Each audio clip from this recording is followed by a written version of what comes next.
1976 brought an end to the Ford Torino. However, Ford wasn't going to give up on the intermediate segment, but they needed a replacement. That replacement would be the Ford LTD2. It was built on a revised Torino platform, and by revised, I mean they made it longer. They made it 220 inches long. It's the longest car to ever be called an intermediate. She's a big one. Ford rolled out a coupe, sedan, and wagon version of this vehicle, and they rolled it out alongside the LTD. The LTD itself was only 4 inches longer than this car. My question for you is, was shifting away from the Elite, the Torino, and Torino wagons necessary? Was it a good move? Well, to answer that, I think we have to take a look at the LTD2, so let's do that right now. Could it be you in an LTD2? You'll never know till you try. Introducing Ford LTD2. LTD2, a trimmer, sportier LTD at a trimmer price. Expect something different when you drive it. Isn't it you in an LTD2? You'll never know till you try. When America needs a better idea, Ford puts it on wheels. Introduced in September of 1976 as a 1977 model, the LTD2 was slotted between Ford's Granada and its full-size car, the LTD. The LTD2 was styled alongside Ford's 1977 Thunderbird and shares many of that car's styling cues. The front of the car featured stacked halogen square headlamps and a crate-style grille, wraparound parking and turn signal indicators, and if the hood and fenders look familiar, it would be because the hood was carried over from the previous year's Ford Elite, and the Elite's fenders were slightly modified to fit the new front fascia. Coupe models featured frameless windows, however the C-pillar windows were fixed and acted as a guide for window operation. Sedans and wagons used a slim B-pillar for the same purpose.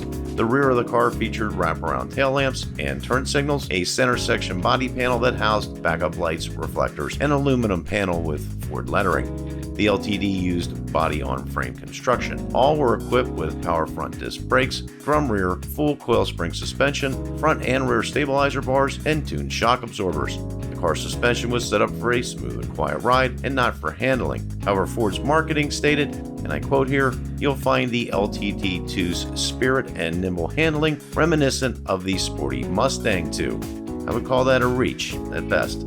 The LTD2 was available in 3 trim levels. The S, which was not defined by Ford, but would have had to stood for standard as it was the base level trim. The LTD2 base, which gave the coupes an opera window. The coupes and sedans had the Broom as the top trim level, and for the wagons it was the Squire. The standard power plant for the LTD2 was the 134 horsepower, 302 cubic inch Windsor 2-barrel V8. Optional engines included the 161 horsepower, 351 cubic inch MV8, which came standard on wagon models, or the 173 horsepower, 400 cubic inch V8. All were mated to Ford Select Shift 3-speed automatic transmission. Standard features included power steering and power front disc brakes, steel-belted radial tires, 6-passenger seating, an inside hood release, and bright grip rail moldings. Optional equipment included a front bench seat, a split bench seat, or bucket seats, and either cloth or vinyl seating surfaces. Other optional equipment included air conditioning, an electric clock, dual remote mirrors, front cornering lamps, an electric rear defroster, tinted glass, illuminated entry, which lighted door handles and ignition switch, power windows and locks, a 6-way power seat, speed control, a tilt wheel, a sports instrument group which included a tachometer, full gauges for oil pressure, alternator, and coolant temperature, a leather-wrapped steering wheel, multiple audio systems with the top of the line being the AM/FM stereo with Quadrasonic 8-track tape player, rocker panel moldings, vinyl insert body moldings, metal glow paint, two-tone paint, multiple vinyl roof arrangements, and multiple wheel covers or cast aluminum turbine wheels. The automotive press barely covered this car. Those that did looked at it as a slightly larger Torino replacement. Most of the media attention at the time was focused on the new Thunderbird. The American buying public did approve of the LTD2, with Ford dealers delivering 232,324 LTD2s for the 1977 model year.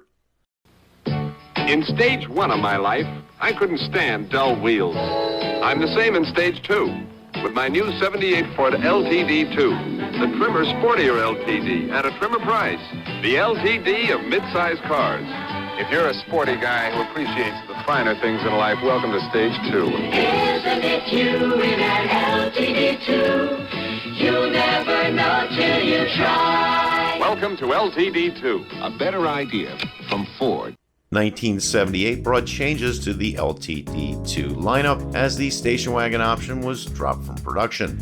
Ford had introduced the Fairmont wagon as its mid-size wagon for 1978. The sports appearance package was introduced for the LTD2S, which featured two-tone paint and tape treatment, Magnum 500 style wheels with trim rings, and was available in 4 color combinations. A 40-channel CB radio with its controls in the handset became an option. There were no other changes of note. Ford dealers delivered 170,544 LTD2s for the 1978 model year. Those numbers are on par with the prior year once you deduct the 50,000 station wagons that were sold in 1977.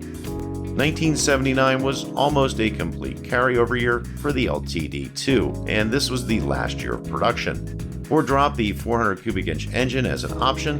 Ford's advertising brochure for the car was only 4 pages long. Ford replaced the full-size LTD with the new Panther platform LTD, and this new LTD was a full 11 inches shorter than the LTD2. Sales were down considerably, with Ford dealers delivering only 48,564 LTD2s in 1979. The LTD2 was a car that had decent sales numbers. However, to answer the question from the beginning of the video, at least give you my opinion, I think Ford could have continued on with the Elite and Torino nameplates and the results would have been the same. This car sold well out of the gate. By the end of its production, which was only 3 years later, it was lost. It was now larger than the new LTD, which eventually became the Crown Victoria. The LTD2 wasn't a bad car, but it had to compete against the Thunderbird and the Cougar, and those cars got all the advertising. So by the end of its production, when the new LTD came out and was smaller, America was downsizing. It just kind of got lost.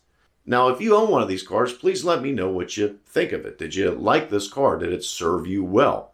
Also, if you like this video, please click the like button. That helps others see it. Also, consider subscribing. I have a lot of video like this on the channel. And this video right over here, it's on the Ford Elite, the car that would eventually become the LTD2. That's it for today. Thanks for watching. Till next time, we'll see you.